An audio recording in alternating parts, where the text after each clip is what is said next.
Hello, dear children. Today we are going to begin with a new grammar lesson, that is subject and predicate. Before moving into the lesson, let us have a recap of a sentence.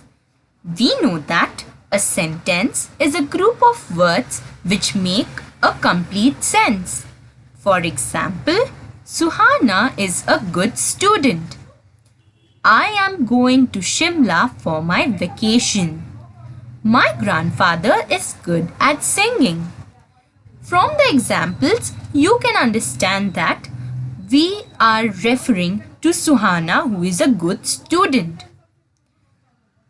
The second sentence states that I will be going to Shimla this vacation. The third sentence tells that grandfather is very good at singing.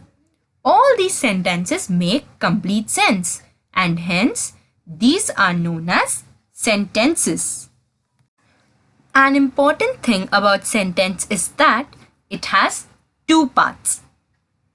The first part is the subject, whereas the second part is the predicate.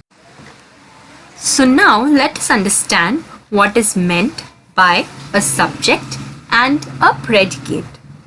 The part of the sentence that tell us what the sentence is about is the subject, which means that when you read a sentence, for example, Rahul is a good boy. In this sentence, you can observe that we are speaking something about Rahul.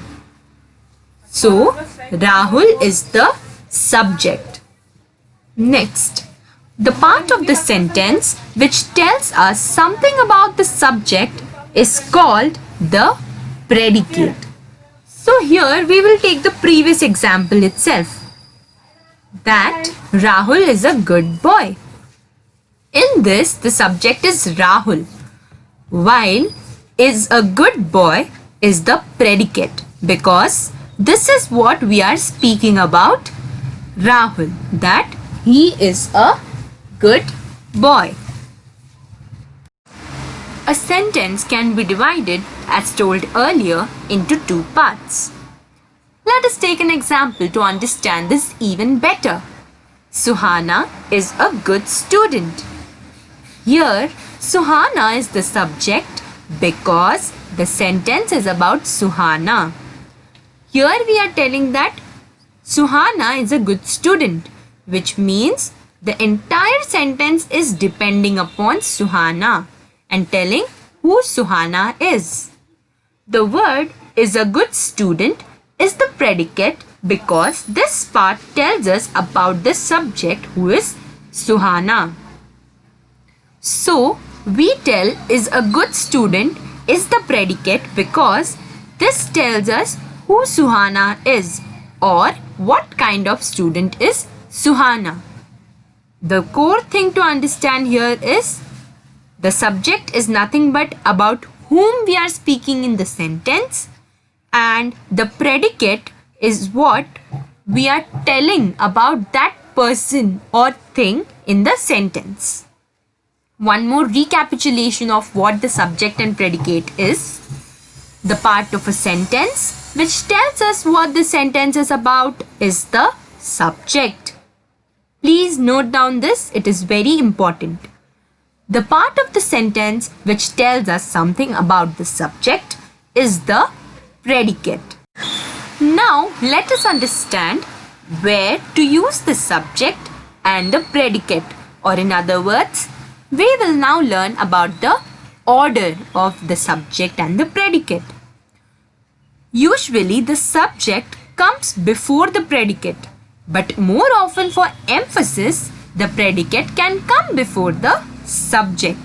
So usually you must have seen in many examples, like we have discussed earlier, Suhana is a good student. Here you can observe that Suhana, who is the subject, is used in the beginning, and is a good student, which is the predicate, is used at the end. But here from this point we understand that often for emphasizing, which means pressurizing on any one thing, for doing that we use the predicate at the beginning, which is before the subject. You can see it in the example that in that jungle lived a lion.